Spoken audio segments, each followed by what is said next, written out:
Non mais la météo là, elle craint des douilles. Hein. Ouais franchement j'adore le froid, l'hiver, etc. pour les raclettes, mais là on commence à en avoir marre de la drache. Non mais en Belgique, si tu dois manger en fonction du temps qu'il y a dehors, tu manges de la flotte en fait. Salut à tous, bienvenue dans cette nouvelle recette. Aujourd'hui on va amener un petit peu de soleil dans l'assiette parce que à l'extérieur ça craint, il fait froid, il n'y a pas de soleil, c'est nul. Alors on va se faire plaisir en cuisine avec une recette méga simple de dos de cabillaud, sauce chorizo, tagliatelle de carottes, lentilles et cumin. Vous allez voir, c'est super simple. Je vous montre tout de suite les ingrédients. Donc aujourd'hui pour les ingrédients, super simple, on a un beau morceau de dos de cabillaud, des lentilles vertes du Puy avec une gousse d'ail et du laurier pour assaisonner lors de la cuisson, du chorizo, des belles carottes, un oignon, du cumin, une noisette de beurre, une belle noisette, hein, de la ciboulette et de la crème, hein, vous savez la fameuse, hein, 40% cul de camionneur, etc. Et sel et poivre, bien évidemment. Alors oui, vous voyez, niveau quantité, il n'y avait pas beaucoup sur la planche pour mes ingrédients. C'est normal parce que ici, tout ce que je prépare, ben, je le mange fatalement. Déjà qu'à l'heure actuelle, je vois plus que la moitié de mes orteils. Si je prépare pour 4, je vais exploser. Le timing est super important dans cette recette. Je vais vous montrer étape par étape comment réussir en 35 minutes. Tout d'abord, avant de commencer les découpes, on va lancer les lentilles en cuisson. Alors, je mets mes lentilles dans un poêlon avec une feuille de laurier, une gousse d'ail écrasée et 3 fois le volume de lentilles en eau. S'il vous plaît, ne mettez surtout pas de sel en début de cuisson avec les lentilles. Ça va renforcer l'extérieur de la lentille et ça aura hyper du mal à cuire à l'intérieur. On assaisonnera au bout d'un quart d'heure. Moi, je vais les cuire environ 25 minutes, les lentilles. À ce moment, j'ai lancé mon four en préchauffage à 180 en chaleur tournante. Et maintenant, on passe aux découpes. On va commencer par l'oignon. Super simple comme d'habitude, l'oignon. Je le coupe en deux pour l'éplucher. Mon oignon, comme d'habitude, je le cisèle assez finement. Dans un sens, puis dans l'autre. On a bien surveillé à garder la base. Hein. Vous voyez, l'oignon, il tient ensemble, ça part pas dans tous les sens. Et je finis par le hacher très finement. Je débarrasse mon oignon dans un cul de poule. Maintenant, on va s'attaquer au chorizo. Pour avoir plus facile, je vais le couper en 2 tronçons.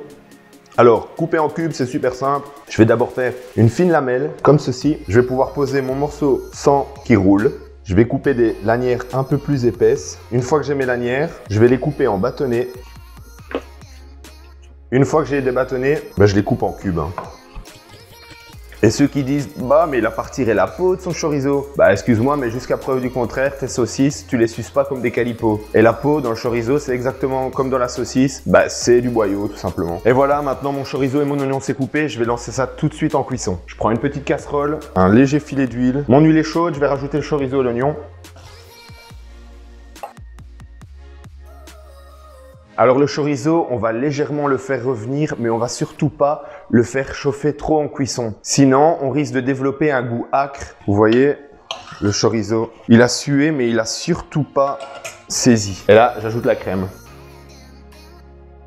La sauce, on va la monter une fois à ébullition et ensuite à feu doux. Ça va permettre de vraiment infuser. Et je sais pas si vous avez remarqué, ben là, on va faire la première recette avec une association terre-mer. Ben, du chorizo pour la terre, de la viande et du poisson. C'est assez fréquent en cuisine, surtout en cuisine moderne.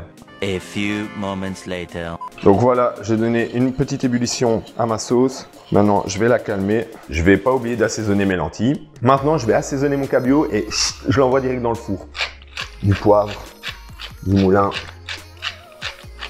Ah, j'ai oublié un léger trait d'huile d'olive dans le fond du plat, histoire qu'il ne colle pas. 13 à 15 minutes au four. Et maintenant, je passe aux carottes. Je prends mes carottes, je les épluche évidemment.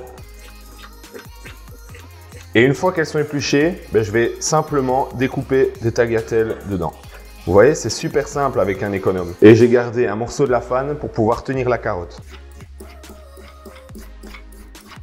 À un moment, je peux la retourner pour aller couper plus le haut. Et voilà, mes belles tagliatelles de carottes sont prêtes. Ma sauce, elle cuit depuis un petit moment déjà et maintenant, je vais la passer au blender. Je mets ma sauce dans le blender. Merde! Mais quid de ça? Et maintenant, je le mixe. Ah, mais si je le branche pas non plus. Ouais, là, ça va mieux.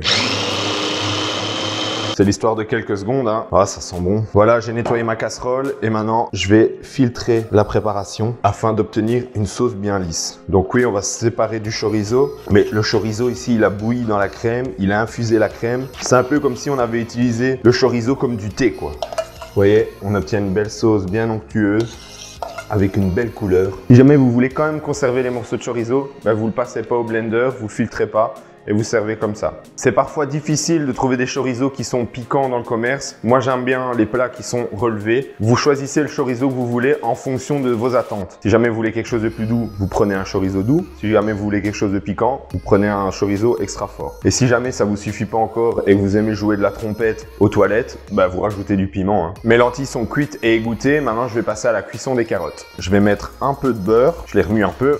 Alors, pendant que mon beurre y fond et que je cuis mes carottes, qu'est-ce que je vais faire? Je vais déjà commencer à hacher la ciboulette, la ciseler pour la finition de mon plat. On cuit le poisson, on fait tomber les carottes en combinant toutes les étapes d'une recette qu'on arrive à la compresser. Alors, pour ciseler de la ciboulette, c'est méga simple. On les maintient comme ceci et on va faire un mouvement de balancier avec le couteau, comme ceci. Et voilà, j'ai fait tomber mes carottes, 2-3 minutes. Et seulement à la fin, poivre, du moulin, peu de sel et une belle pincée de cumin. Voilà, les carottes viennent de finir de cuire, le poisson aussi. Maintenant, on peut passer au dressage. Je vous montre ça. En parlant de dressage et d'assiette, j'aimerais aussi remercier toutes les personnes qui m'envoient les réalisations des différentes recettes que j'ai déjà pu faire.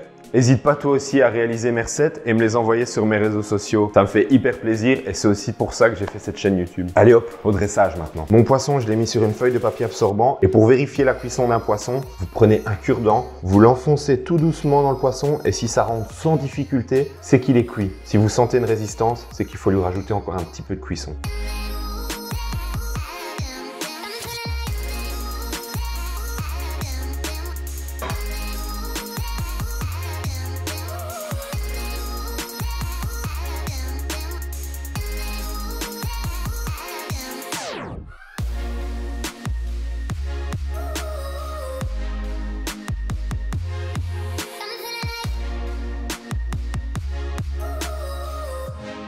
Merci à toi d'avoir regardé cette vidéo, j'espère que tu retenteras la recette chez toi. N'oublie pas de liker, t'abonner et partager cette vidéo si elle t'a plu. Allez, peace, à vos fourneaux les gars.